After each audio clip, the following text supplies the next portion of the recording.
नवग्रहों पे स्तोत्र या मंत्र बहुत मुश्किल समय मिलता है। जैसे बुद्ध भगवान का ये कवच है, इसमें जो बातें हैं वो बहुत विशेष करके है, जिसमें जो इसमें विनियोग लिखा हुआ है, पूजा पद्धति जो लिखी हुई है। तो ये पुस्तक भी बहुत रेयरली ये राम जन्म मिश्र नाम के एक विद्वान हैं, उनके द्वारा लिखी गई ये पुस्तक है। और ज़्यादातर ऐसी जो पुस्तकें हैं वह कचौड़ी गली वाराणसी में कचौड़ी गली दशाश्वमेध घाट की तरफ है, वहाँ पे ऐसी पुस्तकें प्राप्त होती हैं। संस्कृत में अगर आपको कोई भी बुक चाहिए तो वो गीता प्रेस से भी प्राप्त हो सकती है। एंसेंट हमारी जो चीज़ें हैं, संस्कृत वेद भाषा है और इसका ज्ञान हमें प्राप्त होना चाहिए।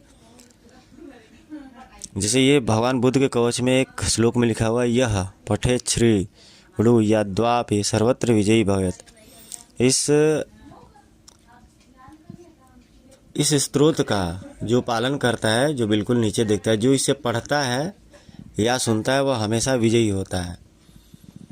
श्री ब्रह्मा वैवर्त पुराणांतर्गत बुद्ध कवचम। ब्रह्मा वैवर्त पुराण बहुत पुराने एंशिएंट हमारे जो बुक्स हैं, उसमें पुराण हो गए, वेद शास्त्र हो गए, तो वो रेयर केस में उसके जो सही जो छंद लिखे हुए हैं कहीं दिख जाए, पढ़ जाए, आदमी सुन भी ले तो भी उसका बहुत बड़ा फल प्राप्त होता है। जाप करने अथवा मनन करने का तो इसका तो अलग ही विशेष महत्व है। एक और जगह लिखा हुआ है, ग्रह पीड़ा हरो दार पुत्र धान्य पशु प्रदह। संस्कृत का अर्थ भी पता होना चाहिए और अगर